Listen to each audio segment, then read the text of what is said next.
Later on, I had a call from Paul Menard. I said, well, why don't you come on down and talk?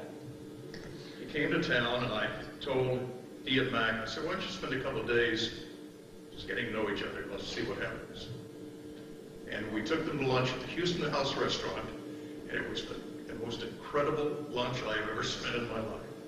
It was magic, absolute magic. So then I had the task of going to Dickie Rosenfeld and saying, I'd like to double the salaries on our morning show. But Dickie was very supportive, as he always was. And so we went on the air with Hudson and Harrigan.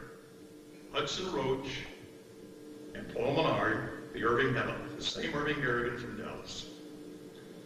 And to say it was phenomenally successful instantly would be an understatement. They absolutely exploded in the market. They introduced characters such as Jim Bob Jumpback, Seymour Broomwad, the Lone Ranger again. And so now today, some 35 years later, Hudson and Harrigan has become the biggest, longest running morning show in America, to my knowledge.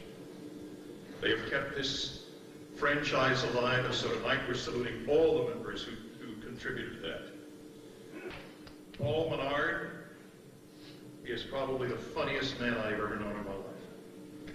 He could take an Orban joke book, absolutely bring it to life. He was a very talented voice man, and I first competed against him at KGKB in Tyler when I was at KDOK. And all of a sudden he shows up from Tyler, Texas as morning man at KLIF. It's quite a move. He had an incredible sense of comedic timing, and I cannot tell you how important that is to do a show like this. I loved sitting with he and Mac and hearing them debate and dissect comedy and timing and attitude down to mere subtleties that I had never even imagined existed. Paul found great success both before and after H&H with his longtime team, Charlie Jack Woods. Very talented man. Paul is here tonight from San Diego. Paul.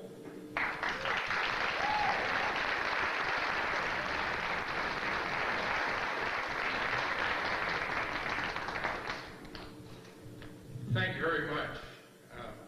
Kicking around Texas, from Colorado City, Texas, to Tyler, Texas, Galveston, Texas, Lubbock, Texas. I thought I was never going to get out of Texas.